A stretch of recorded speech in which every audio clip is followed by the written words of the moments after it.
Hello and welcome to Chalk Covered Games. Games played for April of 2022.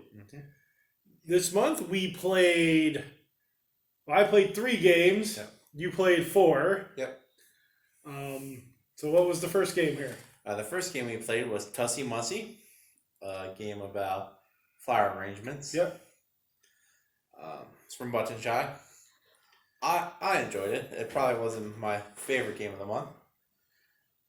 Trying to remember this. Again, because we played it more than like an hour ago. Yep. Okay. So, there's one card face up and one card face down. Oh, that's right. Yeah. And then you go back and forth choosing if you want the face up one or the face down. Yeah, because the face down one is your keepsakes. Yes. Versus your bouquet. Mm-hmm. And I thought it was a good game. Mm-hmm. Made you think and decide what choices, because depending on what flower you had, what their scoring effects were, because there were times where you just took all 4 down cards, and hope that something worked. Yep. Or you because you could really hate draft. Yeah. With this, and you did that a couple times. I could see why Tussie Mussie is one of Button Shy's bigger games. Well, it's also their most. Well, it's been released, there's 3 games after it. But it's one of the more recent games. Yeah, but it's one of their biggest. Yeah. In fact, Tussie Mussie probably is their biggest. No. I would think their biggest is probably still... Sprawlopolis. Yeah. But for non-solo, yeah, it's Tussie Mussie. But yeah, good game. Again, Button Shy, check out their games. They're good games in small packages. Mm-hmm. So then the second game we played was, since I said the first you have the one, list.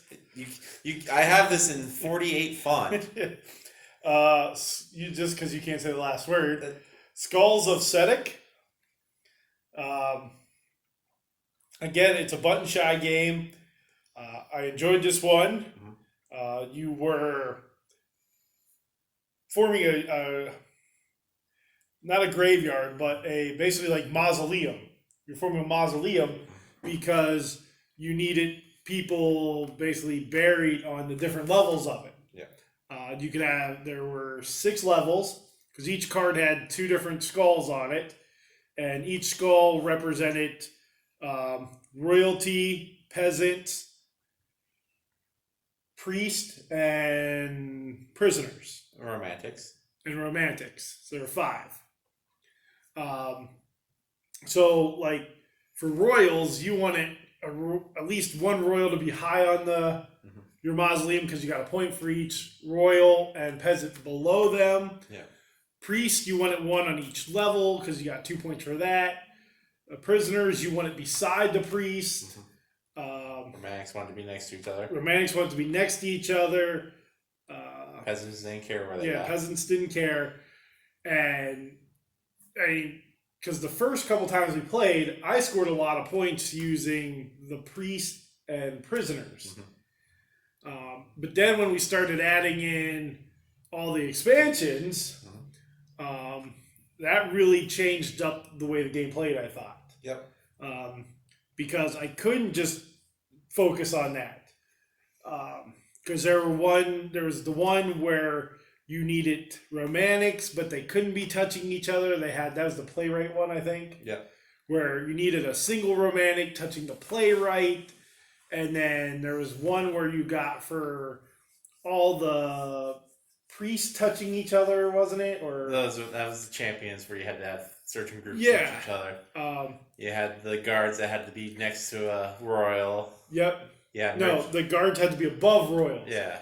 And that one was really hard because for us, they came out early. So, I had cards where all my guards would have been on the bottom, and you can only have 2 cards in your hand. Then you have to put one into the mausoleum. You can't draft anymore. So each expansion really changed the game up. And again, 18 card base game, and then they added a ton. This was what we were saying with they could have made this a bigger wallet game. Yeah. Or a box game. I tell you, they should move up to tuck boxes for some of these. Yeah. But it was a really good game. For me, I think it moved up on my button shy list of games. I really enjoyed it, and that was Skulls of Sediec. Now, I will say, for like the 14 people that do watch our monthly melts, this is another location that we've been filming at. This table that we're filming at, I think would be perfect for what I suggested, where we take all the expansions of Skulls of Sediec and have one mega game. We'd have to. Because how tall the mausoleum would be. Yeah. And actually, we'd have to sit like here and over there. Yeah. Because you couldn't be right across from each other. No. But that was the second game we played. The third game we played this month was Creature Comforts. Yeah. This is by Big Kid Table Games. I think I said it right. Big Kids Game Tables or something like that. Now you're gonna make me look it up. You can talk about it. But Creature Comforts is a worker placement game where you share one set of work. Well, you don't really share your workers. It's a game where you have dice. Yeah, it's dice Well, it's worker placement / dice placement. Yeah. There's community dice that there's 4 of, and then you have your own 2 dice. Yep. And because the dice determine where you can place your workers, but before you know what the dice are, you place your workers hoping that you roll what you need. Yeah. Which is a nice little twist. Looking up how it's pronounced. No, I'm not looking up how it's pronounced. No, the company. The Kids Table board game. Kids Table, right. Kids Table BG. But this is a worker placement that's been getting a lot of good buzz. People are saying, this is going to be the thing that replaces Stone Age. Yeah, I like the theme much better, especially because it's all Canadian animals. Well, North American, but it's Canadian lynx. But I think the thing it has over Stone Age, which has been like the main worker placement entrance game, is what you said, the animals, because it adds that one more thing where it adds here's a visitor to your inn that you can do something special. Yeah. So it's always changing. Well, and so's the meadows. The meadow and the forest change constantly as well. Because they change per season, and that can really determine the game too. Yeah. Because you can buy certain things in the summer that you can't buy in the winter, and you buy certain things in spring that you can't get in the fall. So you really have to. Granted, you can't buy anything in the winter because that's when the game's over. Yeah, so it's spring, summer, fall. Yeah. But just the having to buy those resources and figure out what you need for what's out on the board to purchase as a comfort, to build that comfort. Then you hope certain other comforts come out because they work well with each other. Yeah, and then having to store things on those comforts to get the bonus points, buying the things that were on the side of the board, the different upgrades. There's a lot going on in this game. And we didn't even play with the one expansion, which gives each player a character card that, gives you certain solo bonuses for yourselves. But there's a lot going on, but it's very simple. That was the thing I liked. Yeah. That there were lots of choices, but still very simple, and you could go to the same place as your opponent. So you could both go to the inn. You could both go to the meadow. You could both go. Yeah, there was no limit of how many people can go to a spot, which was nice. So no one was boxed out. But you may not have been able to use that. Yeah. Depending on the dice roll, because all you knew before you placed your worker was your personal 2 dice. Those other 4 dice may have never helped you. Yeah, and that's happened a couple times where I had like a 4 and a 6, and all I needed was a 5. So I'm like, oh, okay, I'm gonna go to this spot where you need to go in ascending order. You need 3 dice. So I'm like, not a problem. And we didn't roll 5. I'm like, well, that worker did nothing this turn. Or all evens, or all odds, or especially those ones where you had to get like more than 12 points in 3 dice, and maybe you had two fives, but everything else that came out. Okay, do I want to use one of the dice there? But then I needed to use it here to buy this. So it was. And it didn't penalize you for not being able to use it because it gave you a little plus minus chip that you could use on a future turn to manipulate the dice to hopefully get you what you wanted. Yeah.